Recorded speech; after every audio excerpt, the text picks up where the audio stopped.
오늘 저는 함께 읽은 말씀을 중심으로 신실한 일꾼들이라는 제목으로 함께 말씀을 나누려고 합니다. 코로나로 인하여서 우리가 함께 모여서 무언가를 하지 못하고 또 문화생활도 개인적인 사생활도 쉽게 하지 못하는 그 제약 속에서 우리는 지금 살아가고 있습니다. 제가 한번 횟수를 세어보니까 영화관에 못 간 지 한 2년 정도 된 것 같더라고요. 1년이 넘은 거죠. 그로 인해서 제가 안 가서 그런 게 아니라 코로나로 인해서 많은 사람들이 이제 극장을 가지 못하니까 영화 시장도 많이 이제 위축된 것을 이제 볼 수가 있습니다. 그러니까 이제 산업 영화들도 이제 돈이 안 되니까 재미있는 어떤 영화들이 잘 나오지 않죠. 문화 영역만 그런 게 아니라 경제 모든 영역들이 다 그런 것 같아요. 찾아주는 관객이 없으면 아무 의미가 없기 때문에 그렇습니다. 그런지 최근 재미있는 영화를 제가 잘 보지를 못했습니다. 그나마 최근에 본 것이 2년 전에 제가 휴가 때 아들과 본 영화인데요. 지금 제 아들이 7살인데 그때는 5살이었겠죠. 5살 아이와 제가 영화를 본 게 무엇이었냐면 헬로카봇입니다. 여러분 헬로카봇 모르시죠? 네, 남자 아이들에게 굉장히 인기 있는 그런 캐릭터 그리고 만화인데요. 그런데 극장에서 보는 이 만화 영화는 보니까 저도 재미있더라고요. 왜냐하면 보는 내내 지루해할 틈 없이 어른들을 위한 재미 요소도 군데군데 넣었더라고요. 그래서 끝까지 제가 아이와 함께 재미있게 봤는데요. 물론 아이들은 그 모르는 상태로 이제 자기 나름의 어떤 재미를 보면서 이제 봤겠죠. 그래서 부모들이 지루해하지 않았고 끝까지 아이들과 집중해서 그 영화를 보고 공감대를 가지고 나중에 이제 좋은 추억 또 대화의 어떤 요소가 될 수가 있었는데요. 그런데 여러분 영화가 끝나면 보통 어떻습니까? 영화가 끝나자마자 어떻게 하냐면 바로 일어서요. 팝콘 그 컵을 들고 쓰레기를 들고 바로 일어서서 출구로 나가는 게 일반입니다.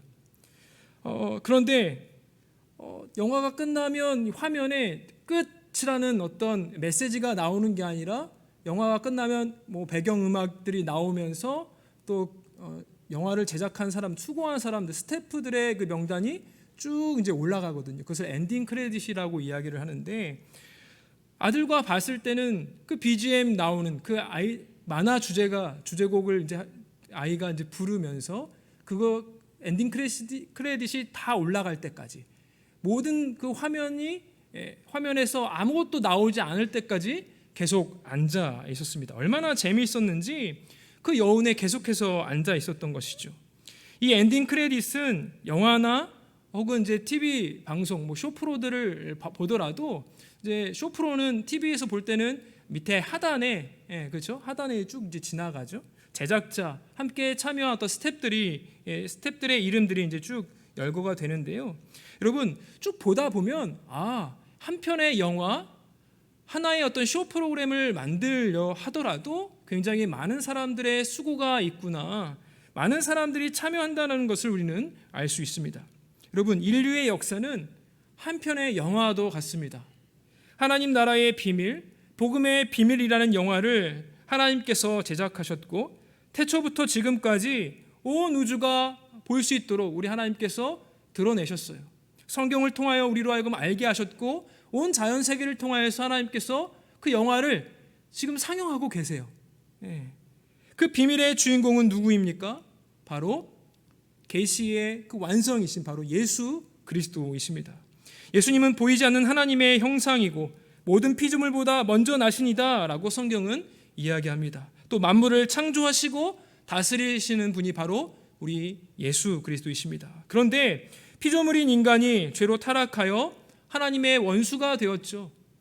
그러나 하나님은 그리스도께서 십자가에서 피를 흘려 죽게 하심으로 모든 만물을 그 하나님과 화목하게 하셨죠. 이것이 바로 하나님이 제작하신 놀라운 그 영화의 줄거리입니다. 즉 복음이죠. 오늘 말씀에서 우리는 하나님께서 계획하시고 하나님께서 제작하신 그 그리스도의 비밀, 복음의 비밀에 참여한 신실한 일꾼들을 우리 오늘은 볼 수가 있습니다. 남자와 여자, 의사, 종, 유대인과 이방인 여러 다양한 인물들이 등장합니다. 모두가 엔딩 크레딧에 그 이름이 나열될 사람들이죠.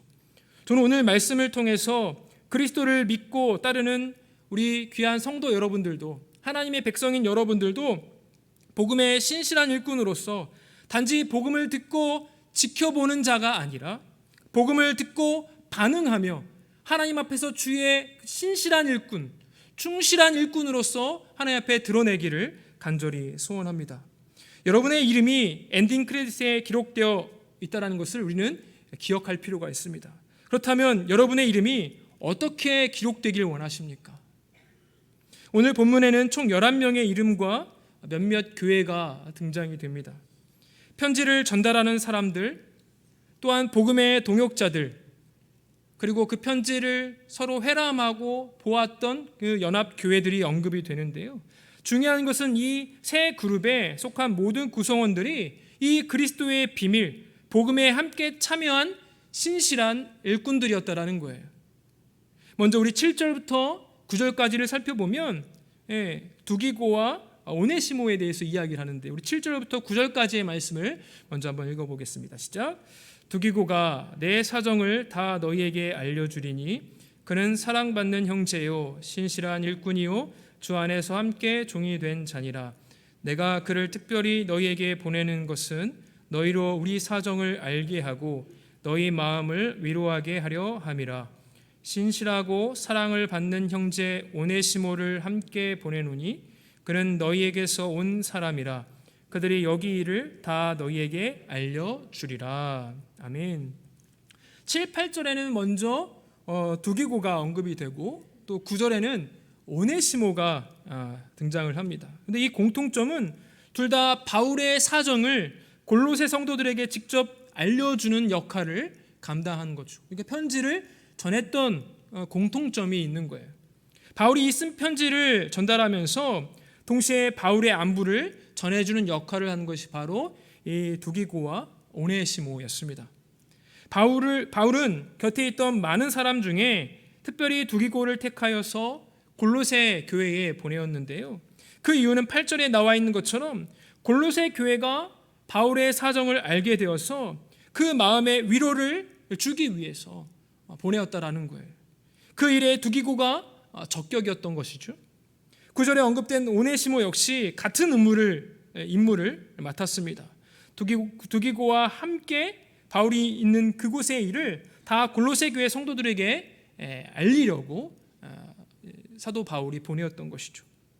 두기고가 바울과 처음 동역한 것은 골로새서 편지를 전달하기 4에서 5년 전, 바울이 3차 전도 여행을 마무리하고 예루살렘으로 돌아가려고 했을 때였습니다. 당시 바울은 자신을 해치려는 유대인들을 피해서 마게도냐에서 예루살렘으로 직행하는 그 노선을 취소하고 아시아로 우회하여 예루살렘으로 돌아갈 계획을 세웠는데요. 이때 아시아 출신인 두기고가 함께 했습니다. 유대인을 피해 그 지역을 조심스럽게 빠져나가면서 바울은 두기고가 가지고 있는 그 능력, 여행에 최적화된 능력을 확인했을 거예요. 그래서 바울이 두기고와 함께 하게 되죠. 바울이 로마에 가택 연금되었을 때 두기고는 여러 번 바울의 편지를 대신 전해주는 역할을 감당하기도 했습니다. 에베소에 보낸 편지, 그리고 오늘 본문이 쓰인 골로새에 보낸 편지, 다 두기고가 전달했습니다. 참고로 로마에서 골로새까지는 거의 한 2100km, 굉장히 먼 거리죠. 그 먼 거리를 두기고가 그 편지를 들고 전달했다라는 거예요.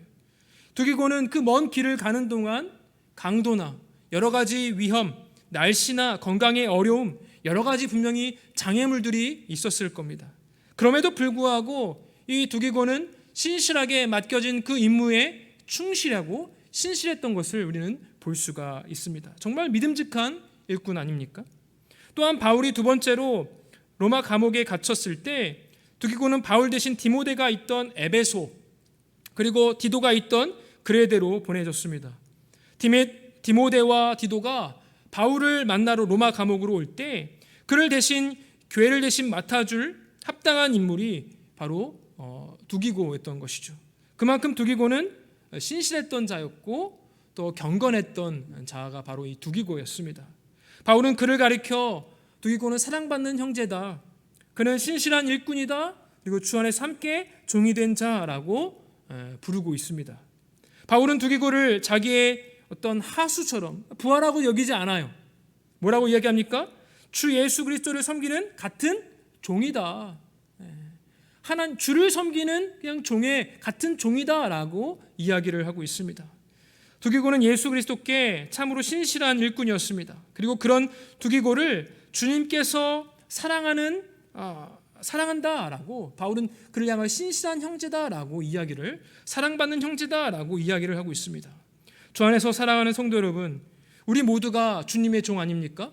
뭐 여러 가지 직분들이 있어요. 교회 안에 목사, 장로, 권사, 집사, 여러 가지 직분들이 있죠. 그런데 그런 직분으로 구별되지 않습니다. 중요한 게 무엇입니까? 우리 모두가 주님의 종, 복음의 일꾼으로서 우리의 주인이신 예수 그리스도께 과연 우리가 신실한가? 과연 우리가 오늘 찬양 제목처럼 충실한가? 착하고 충성된 종은 주인의 사랑을 받을 것입니다. 신실하게 주님께서 맡겨주신 그 임무를 성실하게 해낼 때, 신실하게 해낼 때 우리 하나님께서, 우리 주님께서 우리 인생이 마감하는 날 착하고 충성된 종아라고 이렇게 귀한 칭호를 우리에게 불러주지 않겠습니까? 그런가 하면 두기고와 함께 골로새로 여행한 형제, 또 다른 형제는 바로 오네시모였죠. 그 이름의 뜻은 유익한이라는 의미를 가지고 있는데요. 여러분 성경을 쭉 읽다 보면 이 오네시모는 전혀 유익한 사람이 아니었어요. 자기 주인이었던 빌레몬에게 유익한 종이 아니었습니다. 주인의 물건을 훔쳐서 로마로 도주했다가 옥중에 있던 그 바울을 만나서 회심을 하게 되는데요. 그래서 바울은 오네시모를 갇힌 중에서 낳은 아들이다라고 부르기까지 하였습니다. 여러분, 바울은 골로새 교회의 장로이자 또한 오네시모의 주인인 빌레몬에게 편지를 합니다. 그래서 오네시모를 종과 같이 대하지 말고 종 이상으로, 즉 사랑받는 한 형제로, 하나님의 한 백성으로, 하나님의 한 자녀로 여길 것을 요청하였습니다. 오네시모의 회심이 너무나 분명하기 때문에 주 안에서 거듭났다는 것을 눈으로 보고 함께 경험을 했기 때문에 바울과 빌레몬에게 유익한 사람이 되었기 때문에 더 이상 이제 이 오네시모는 무익한 종이 아니라 그 이름대로 유익한 종이 되었습니다. 바울은 심지어 오네시모를 내 신복, 내 심장이라고까지 부르게 됩니다. 왜냐하면 오네시모가 바울의 사명인 이 복음을 위하여이라는 이 신실한 일꾼이 되었기 때문에 그렇습니다. 그래서 바울은 9절에 오네시모를 가리켜서 신실하고 사랑을 받는 형제다라고 부르고 있어요. 더 이상 이 오네시모는 무익한 노예가 아니에요. 무익한 종이 아닙니다. 그리스도 안에서 함께 복음을 위하여 일하는 신실한 종, 유익한 하나님의 종이 되었습니다. 하나님의 사랑을 받는 복음의 일꾼이 된 것이죠. 아마도 두기고가 골로새 교회까지 오네시모와 함께 동행하면서 오네시모가 얼마나 변화되어 가고 있는지, 얼마나 말씀 안에서 세워져 가고 있는지, 얼마나 주 안에서 회복되어 가고 있는지 증언하고 확증했을 거예요. 배신자의 도둑이었던 그가 예수님께 사랑받는 신실한 복음의 일꾼이 되었다는 그 사실을 증거했을 거예요.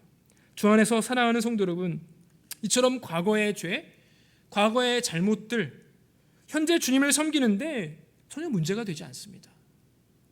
중요한 것은 무엇입니까? 현재 내가 얼마나 하나님 앞에서 신실한가, 내가 얼마나 하나님 앞에서 성실하게 충성되게 일하는가, 복음의 사명을 가지고 얼마나 달려가는가, 그것이 중요할 거예요. 그래서 신실한 종은 결국에 주님의 사랑을 받게 되겠죠. 그런가 하면 이제 편지를 전달하는 두 명의 인물들을 살펴보았고요. 이제 10절부터 14절까지는 이제 복음의 동역자에 대해서 사도 바울이 언급을 하고 있어요. 먼저 10절과 11절 말씀을 함께 보시겠습니다. 시작. 나와 함께 갇힌 아리스다고와 바나바의 생질 마가와 이 마가에 대하여 너희가 명을 받았음에 그가 이르거든 영접하라. 유스도라 하는 예수도 너희에게 문안하느니라. 그들은 헬라파이나 이들만은 하나님의 나라를 위하여 함께 역사하는 자들이니 이런 사람들이 나의 위로가 되었느니라. 아멘. 10절부터 14절까지는 그 복음의 동역자에 대해서 함께 이름을 이제 기록을 하고 있는데요. 총 6명의 이름이 언급됩니다. 특별히 방금 읽은 10절부터 11절에 나오는 이 세 사람은 유대인이고요. 그리고 그 이후에 나오는 12절부터 13절에 나오는 이 세 사람은 이방인이었습니다.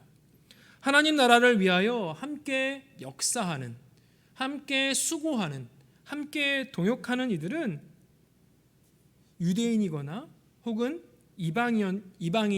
이방인이었던 것이 아니라 모두 다 함께 동역하고 하나님의 역사를 위하여 수고했던 자들이었어요.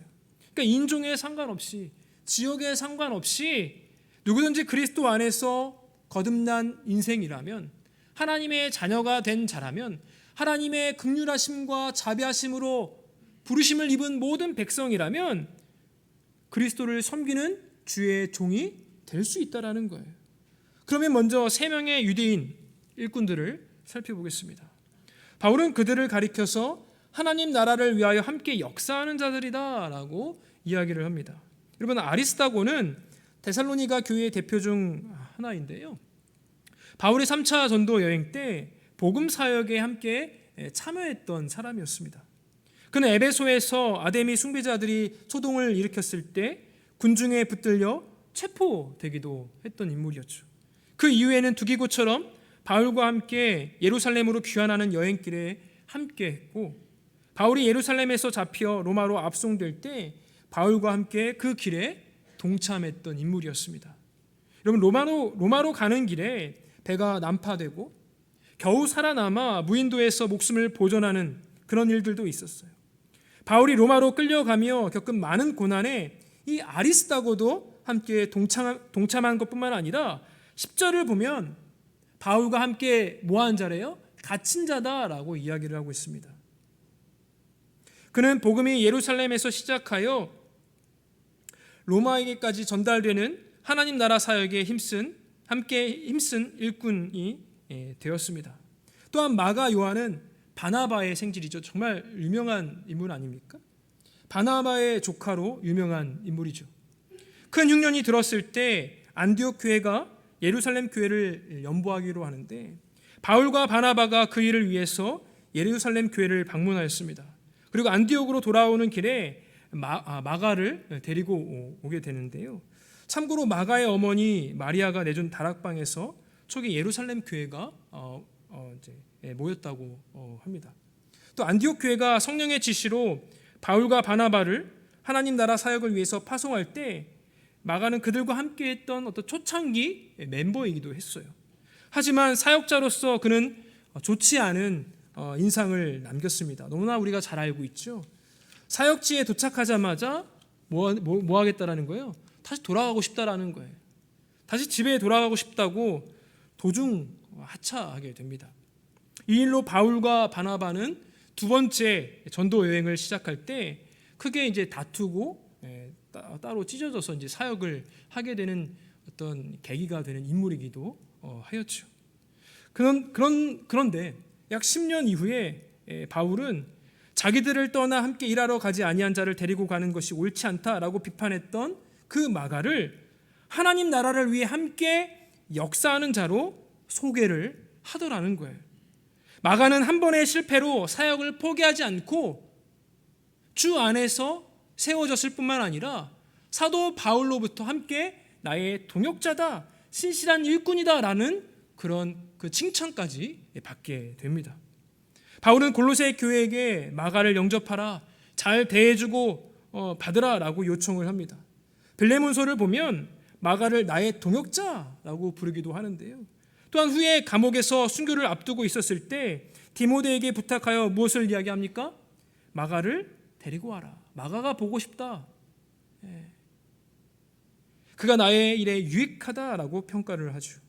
한때 마가는 바울의 근심이기도 하고 실망거리였지만 지금 마가는 바울의 위로자가 된 것이죠. 사도 요한의 제자의 기록에 의하면 마가는 바울이 죽고 나서 베드로의 통역을 맡아 일했고 베드로를 통해 마가복음을 기록했습니다. 전승에 따르면 마가는 애굽의 지중해 연안 항구 도시인 알렉산드리아 교회를 개척하기도 했으며 마가복음을 기록한 이후에 알렉산드리아에서 순교했다고 합니다. 하나님 나라를 위하여 함께 일하다가 미끄러진 적이 있지만 그건 과거예요. 나중에 후에 보니까 어떻게 변화되어진 것입니까? 다시 일어나서 주 앞에 신실하게 충성했던 인물이 바로 누구냐면 마가였다라는 거예요. 마가.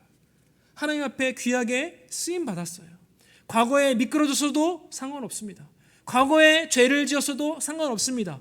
지금 말씀 앞에서 다시 한번 하나님께서 은혜로 우리를 자비로 다시 세워주시고 회복시켜 주셔서 우리로 하여금 일꾼으로 삼아 주셨다면 우린 다시 한번 신실하게 주님을 바라보며 일하는 자리로 복음의 일꾼으로 서야 되는 줄 믿으시길 바랍니다. 그런가 하면 12절 13절에 이제 이방인 일꾼들, 복음의 일꾼들이 등장하는데요. 우리 12절 13절을 함께 보시겠습니다. 시작. 그리스도 예수의 종인 너희에게서 온 에바브라가 너희에게 문안하느니라. 그가 항상 너희를 위하여 애써 기도하여 너희로 하나님의 모든 뜻 가운데서 완전하고 확신 있게 서기를 구하나니 그가 너희와 라오디게에 있는 자들과 히에라볼리에 있는 자들을 위하여 많이 수고하는 것을 내가 증언하노라. 아멘. 이제 바울과 함께 하나님 나라를 위하여 역사한 이방인 일꾼 세 사람을 소개를 하고 있습니다. 먼저 에바브라를 소개를 하고 있죠. 에바브라는 골로새 성도들에게 아주 중요하고 특별한 일꾼이었습니다. 바울은 편지 인사말에서 에바브라를 가리켜서 너희를 위한 그리스도의 신실한 일꾼이다라고 1장 7절에서 언급한 바가 있습니다. 그는 예수 그리스도를 위하여 바울과 함께 갇힌 그런 상황이었어요. 아마도 로마에 가택 연금된 바울을 수종하면서 그 안에 자발적으로 함께 갇혔던 것 같아요. 이 에바브라는 골로새 교회의 개척자이자 라오디게아, 히에라볼리 이 지역에 복음을 전했던 그 복음 전도자이기도 했습니다. 그가 그 지역에 불던 거짓 가르침의 위협을 로마에 있는 바울에게 전달했고 그래서 바울이 그에 대한 주의 가르침을 편지로 적어서 두기고를 통해서 전달하게 된 것이죠. 그 편지가 바로 우리가 함께 읽고 있는 골로새서입니다. 이 바울은 에브라가 얼마나 애써서 얼마나 힘써서 헌신적으로 그들을 위해 항상 기도하는지 알려주기 원했습니다. 이 에바브라는 예수님이 겟세마네 동산에서 힘써 기도하신 그 마음으로 골로새 성도를 위해서 항상 힘쓰며 기도했습니다. 어떻게든지 골로새 성도들이 하나님의 모든 뜻 가운데서 완전하고 확신 있게 서기를 원했죠. 거짓 가르침에 속아서 옛사람과 그 행위대로 살지 아니하고 새 사람을 입어서 그리스도 안에서 하나님 앞에 거룩하고 흠 없는 하나님의 온전한 자로 세워지기를 원했던 것이죠. 영적 자녀가 잘 자라기를 바라는 그 영적 부모의 마음으로 간절히 기도했던 자가 바로 이 에바브라예요. 여러분, 이 바울은 에바브라가 골로새 성도뿐만 아니라 라오디게아, 히에라볼리에 있는 이 성도를 위해서 많이 수고하고 있다는 것을 그들이 알기를 원했습니다. 그는 자신이 복음의 씨를 뿌려서 하나님이 자라나게 하신 이들을 위해서 정말 물질이면 물질, 어떤 애씀이면 애씀, 모든 것을 다 드리면서 헌신적으로 수고하는 일꾼이었다라는 거예요.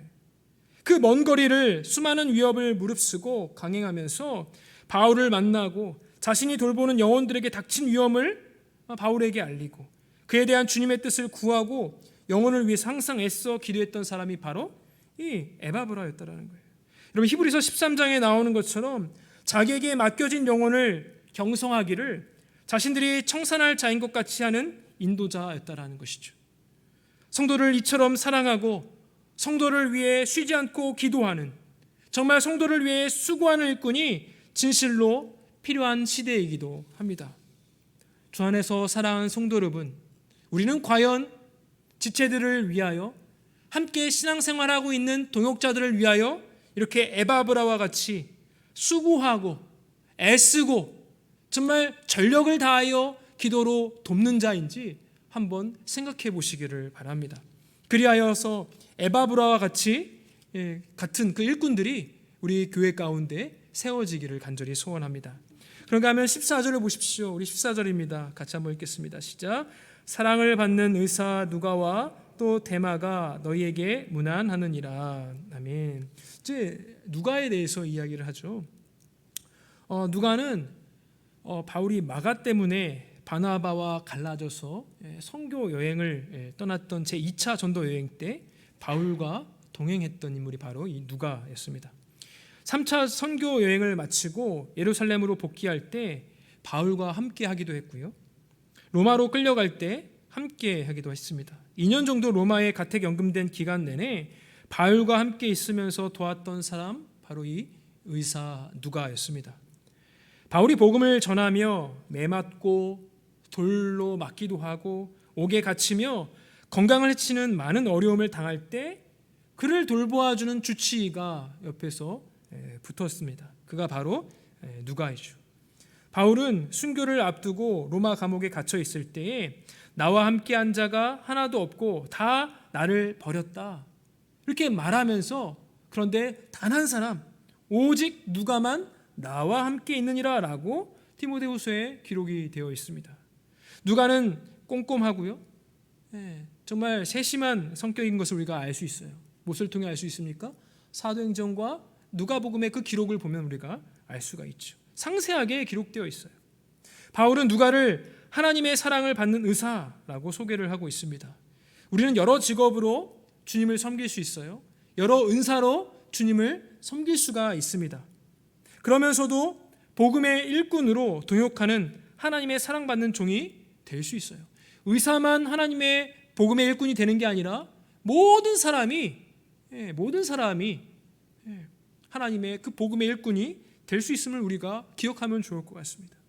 이어서 데마는 별다른 설명이 없지만 바울의 신실한 동역자 중 하나였으면 틀림이 없습니다. 하지만 바울이 2차 투옥된 시점에서 그는 불명예스러운 기록을 남겼는데요. 디모데후서에 보니까 데마는 이 세상을 사랑하여 나를 버리고 데살로니가에 갔다라고 기록을 하고 있습니다. 무엇을 사랑하여서요? 이 세상을 사랑해서. 이 세상을 사랑해서 동역자인 바울을 버리고 데살로니가에 갔습니다. 세속적인 이유로 복음 사역을 중단하고 세상적인 일로 함께 동역하던 그 일을 다 내려놓고 고향으로 돌아간 것이죠. 데마는 복음 사역보다 세상적인 것을 더 사랑했던 모양입니다. 그는 그리스도께서 책망한 라오디게아 교회처럼 차지도 뜨겁지도 못한 미지근한 사람이었을 것입니다. 안타깝게도 오늘날 많은 그리스도인들이 이런 데마처럼 미지근한 삶을 살고 있지는 않을까요?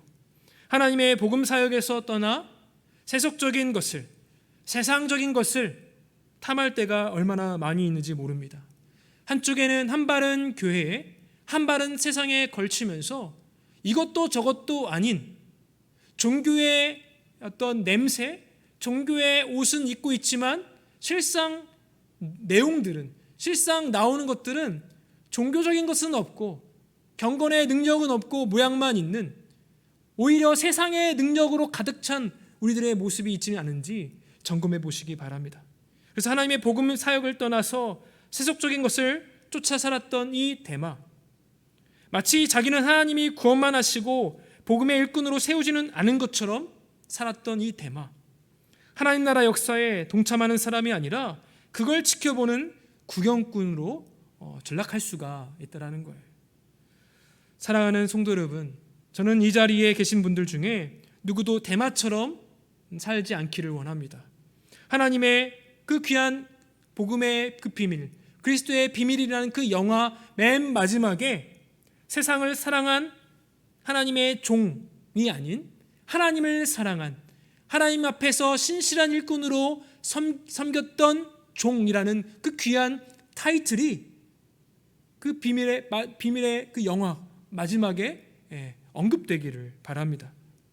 그래서 우리 안에 물론 우리가 한번 뒤처지고 떨어질 때가 분명히 있겠지요. 근데 그 끝이 아니에요. 우리가 앞서서 살펴본 것처럼 죄를 저질렀어도 지금 현재 내가 하나님의 신실한 일꾼으로 요청받고 살고 있다면 마찬가지예요.